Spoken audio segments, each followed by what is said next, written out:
હું ધોરણ 6 માં અભ્યાસ કરું છું અને આજનો મારો વિષય છે હું મોટી થઈ સમાજ માટે શું કરીશ, જે આપ સૌ ધ્યાનથી સાંભળો એવી નમ્ર વિનંતી।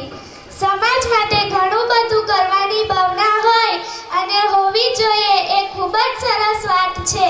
ઉંમરની દ્રષ્ટિએ હું ઘણી જ નાની છું, પણ હું જ્યારે મારા વડીલોને સમાજની મીટિંગમાં જતા જોઉં છું કે ચર્ચા કરતા સાંભળું છું ત્યારે મને પણ વિચાર આવે છે કે જે વડીલો આપણા સમાજને નીત નવું રૂપ આપવા માટે આટલી મહેનત કરે છે તો હું એમને કઈ રીતે મદદ કરું। તો સાચું કહું મિત્રો, મેં મારા અંતઃકરણથી એવો વિચાર કર્યો છે કે હું પણ મોટી થઈ મારા સમાજને આર્થિક, માનસિક અને શારીરિક રીતે મદદરૂપ થઈ શકું, જેને પુરવાર કરવા માટે મારે અત્યારે ફક્ત અને ફક્ત ભણતર પર ધ્યાન આપવાનું છે। મિત્રો, ફક્ત હું જ નહીં, અભ્યાસ કરતા મારી ઉંમરના દરેકને હું વિનંતી કરું કે ભણી ગણીને આપણે અલગ અલગ ડિગ્રી મેળવી આપણા સમાજને ઉપયોગી બનવું જોઈએ। સમય જતાં આપણો સમાજ નંબર 1 નું સ્થાન મેળવે અને આજે જે ઉજળિયા સમાજ આપણી પડખે ઊભો રહે છે તો આપણે આપણા અને અન્ય સમાજને મદદરૂપ બનવા સશક્ત બનીએ। મારી ભાવના એ જ છે કે નંબર 1 સમાજના ઘડતર માટે જે પાયાનું રૂપ છે ભણતર, તો તેને સ્થાન આપી ભણી ગણીને આગળ વધીએ। જેમ હાલના વડીલો આપણે પ્રેરણા છે તેમ આપણે પણ કાલે કોઈની પ્રેરણા બનીએ। તો મિત્રો, કહેવાય છે ને કે વિદ્યા વિનયથી શોભે છે, તો એ સુવિચારને ધ્યાનમાં રાખી સશક્ત, સુશિક્ષિત અને વિનયી સમાજ બનાવીએ, કારણ કે ભણે તે તરે। મહ્યાવંશી હોવાનો મને ગર્વ છે। જય મહ્યાવંશી। સમાજના કાર્યકરો અને પ્રાંગણમાં પધારેલ મારા સમાજવાસીઓને ચક્રધારી શશિકલાબેનના નમસ્કાર। આજે હું બેટી બચાવો અંતર્ગત મારું વક્તવ્ય રજૂ કરું છું, જે તમે ધ્યાનથી સાંભળો એવી મારી આશા। यदि बेटी रूपी ज्योति संसार में प्रकाशित ना होती, यदि बेटी रूपी ज्योति संसार में प्रकाशित ना होती, तो यह सारा त्रिलोक आज गहन अंधकार में डूबा होता। આજે આપણા દેશમાં જાતિભેદનો પ્રશ્ન એ ખૂબ જ મોટો અને ખૂબ જ ગંભીર પ્રશ્ન છે। આજે જ્યારે દંપતી ગર્ભ પરીક્ષણ કરાવવા માટે જાય છે અને તેને ખબર પડે છે કે દીકરી છે, ત્યારે તેને ગર્ભમાં અથવા તો જન્મતાની સાથે જ હત્યા કરવામાં આવે છે। તો આ હત્યા એ દીકરીની હત્યા નથી, પરંતુ મનુષ્યમાં રહેલી માનવતાની, તેના નૈતિક ગુણોની કે તેના મૂલ્યોની હત્યા છે। શું આપણામાં રહેલી માનવતા આજે એટલી બધી પરવારી રહેલી છે કે આજે આપણે આ ગંભીર ગુનો કરતા લેશ માત્ર પણ ખચકાતા નથી? પ્રાચીન સમયમાં જોઈએ તો ભારતીય સમાજમાં દીકરીના જન્મને શુભ ગણવામાં આવતો હતો। તેને માં સરસ્વતી અને માં લક્ષ્મીનું સ્વરૂપ ગણવામાં આવતી હતી। ત્યારે કહેવાતું હતું કે દીકરી વિનાનું ઘર એ તો બારી વિનાના ઘર સમાન છે, આત્મા વિનાના શરીર સમાન છે। જો પ્રાચીન ભારતમાં આવી કહેવતો પ્રવર્તમાન હોય તો આધુનિક ભારતમાં દીકરીના જન્મને શા માટે અવગણવામાં આવે છે? આધુનિક ભારતમાં દીકરીના જન્મનું ઓછું મૂલ્ય આપવામાં આવે છે। તેના માટે મુખ્ય 2 જ પરિબળો જવાબદાર છે। એક તો આપણો ભારતીય પુરુષ પ્રધાન સમાજ અને બીજું દહેજ પ્રથા। આ 2 સમાજના એવા દૂષણો છે જે દીકરીના જન્મને અટકાવે છે। ભારત એ પુરુષ પ્રધાન સમાજ છે। અહીં પુરુષોને પ્રાધાન્ય આપવામાં આવે છે, ત્યાં સ્ત્રીઓની સ્થિતિ અત્યંત દયનીય, અકથનીય છે। સ્ત્રીઓ જ્યારે જન્મ લે છે ત્યારે બાળકી સ્વરૂપે જ એના મા-બાપ દ્વારા કચડાય છે। પાણીને જ્યારે સાસરે જાય છે ત્યારે એના પતિ દ્વારા તેનું અધઃપતન થાય છે, અને એ જ સ્ત્રી જ્યારે માતા બને છે ત્યારે તેના સંતાનો દ્વારા તેની કનડગત થાય છે।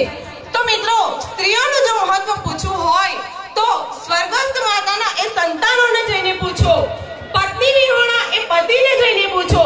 તેથી જ તો કહેવાય છે કે there is no life without wife। આજે આપણા સમાજમાં ઘણી ધાર્મિક માન્યતાઓ પ્રવર્તેલી છે, જેવી કે પુત્ર એ તો પૂનામના નરકમાંથી તારે છે। માતા પિતાના વંશ વારસાને જો આગળ ચલાવવો હોય તે માટે પુત્ર હોવો જરૂરી છે।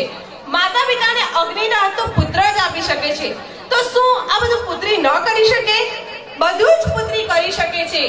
એ આજે IAS ના દરજ્જા પર સ્થિતિમાન છે, IPS ઓફિસર કે IAS ઓફિસર બની શકે છે, જેનું જીવંત ઉદાહરણ આજના આપણા ગુજરાતની સુકાન ને સુપેરે સંભાળનાર એવા માનનીય મુખ્યમંત્રી શ્રી આનંદીબેન પટેલ છે, જે એક સ્ત્રી જ છે. તો આપણે શા માટે સ્ત્રીને ઊંચો દરજ્જો ન આપવો જોઈએ? દહેજ પ્રથા એ સમાજને ફોડીને ખાઈ જનાર એક કીડો છે. આજે આ કીડો બિહાર, રાજસ્થાન અને ઉત્તર પ્રદેશમાં પ્રવર્તે છે, અને ત્યાં જે દંપતીના ઘરે દીકરી જન્મ લે છે, તેઓ દીકરીને ઘોડિયામાંથી તે લગ્ન જીવન સુધીની યાત્રા દરમિયાન બોજો જ માને છે, કારણ કે તેમના જન્મ બાદ જે લગ્ન થાય છે એ લગ્ન સ્વરૂપે તેમને ખૂબ જ ઊંચું રોકડ રકમનું દહેજ આપવું પડે છે, અને સાથે સાથે ઘણા મૂલ્યવાન કિંમતી ઘરેણાં આપવા પડે છે. આ જ કારણ છે કે દીકરીને જન્મ લેતા અટકાવવામાં આવે છે. જો હું મારું અસ્તિત્વ વિચારું તો મારા માતા વિના એ સંભવ નથી, એ કલ્પવી જ ન શકે. તે પણ એક દીકરી જ હતી, અને એ જો મને આજે જન્મ ન આપતે તો આજે હું આ મારા જીવનને આનંદમય રીતે વિતાવી ન શકી. માટે જ હું કહીશ કે ઘોડે ચડનાર બાપ મરજો, પણ ડરનાર બા ન મરશો. અને અંતમાં એટલું જ કહીશ મારા વક્તવ્યને ટૂંકાવતા કે દીકરો હોય કે દીકરી સ્નેહથી વધાવીએ, દીકરો હોય કે દીકરી સ્નેહથી વધાવીએ, ભારતના નવનિર્માણનો સંકલ્પ અપનાવીએ. ખૂબ જ સરસ છે. અને મેં તમને આગળ પણ કીધું તેમ આ હોલની ઉપર તમારા માતા પિતાને જીવિત રાખવા હોય, કાયમ માટે તમારા માતા પિતાનું નામ અમર રહે, એ માટે જો કોઈ વિચાર કરતું હોય તો એને માટે પણ છૂટ છે. એ એમનું નામ અહીં મૂકી શકે છે. જય હિન્દ.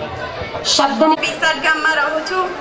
મારો વિષય છે માતાના ગર્ભમાં રહેલી પુત્રી. એ પુત્રી કહે છે તે હું તમને કહેવા માંગુ છું.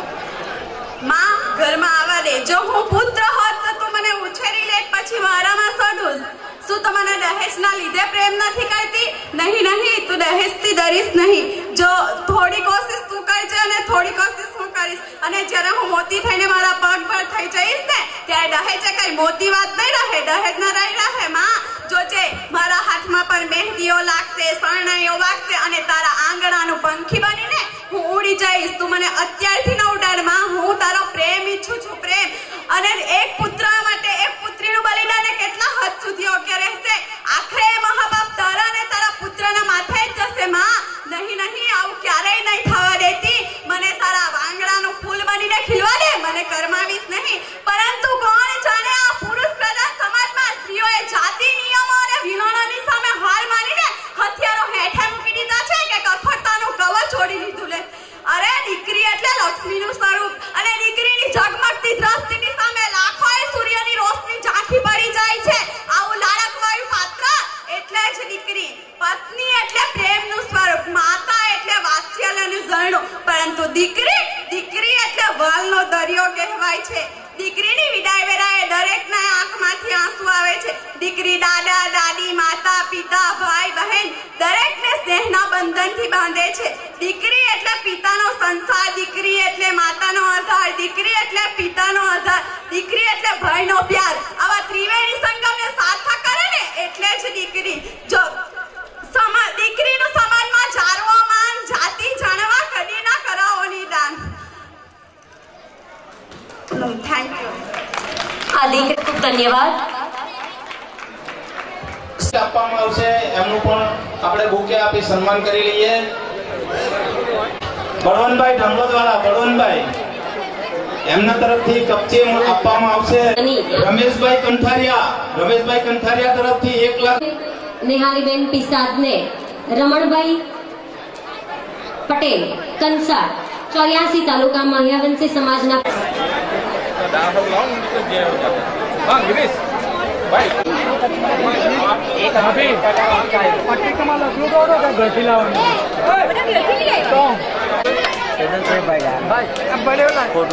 मारे शूटिंग उतारो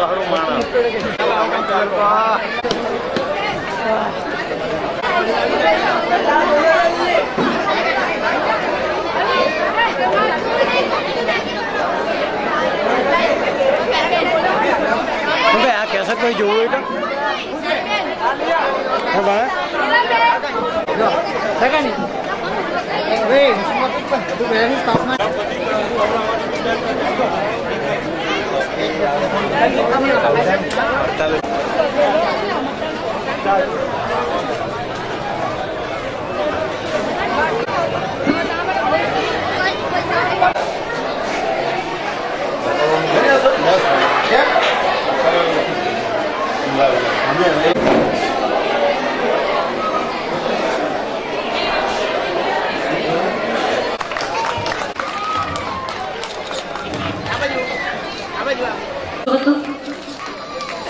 ભવિષ્યને પહોંચી વળવાની તાકાત હતી.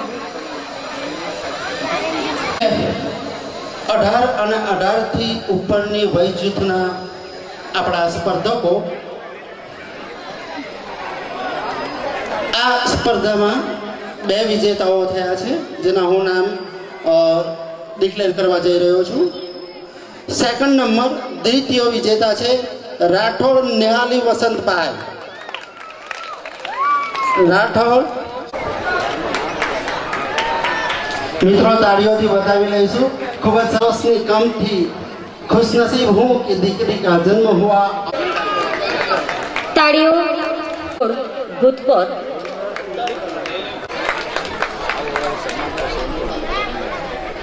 શ્રી પ્રવીણભાઈ કેશવલાલ પટેલ તરફથી 1,10,000 રૂપિયાનું રોકડ દાન મળેલ છે અને અંબુભાઈ બીઓએ આજે સાર્થક કરી બતાવી છે.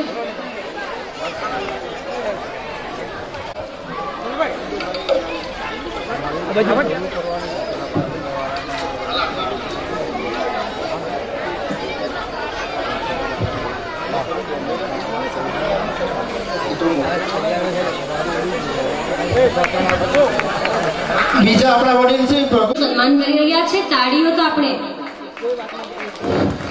વગાડવી જોઈએ.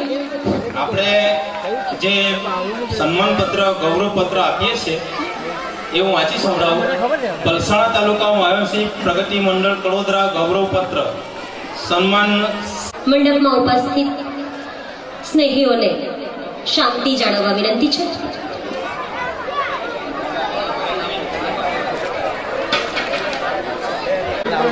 આપણા અન્ય વડીલ છે એના ગામના વતની ડાયાભાઈ હાંસીભાઈ પરમાર. શ્રી ડાયાભાઈ હાંસીભાઈ પરમાર. આપણા બીજા વડીલ તૈયાર રહે. કાંતિ હવે આના પછી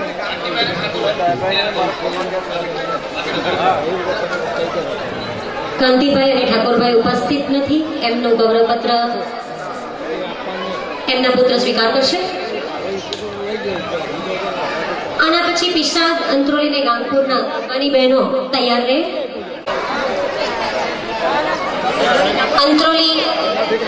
અંત્રોલી મહિલા મંડળની બહેનો એમના ગરબાની રજૂઆત કરશે. સ્પર્ધકને પ્રોત્સાહન કરવા તાળીની જરૂર હોય. એમણે કરેલી મહેનતનો પુરસ્કાર તો આપણે પછીથી આપીશું. તાળી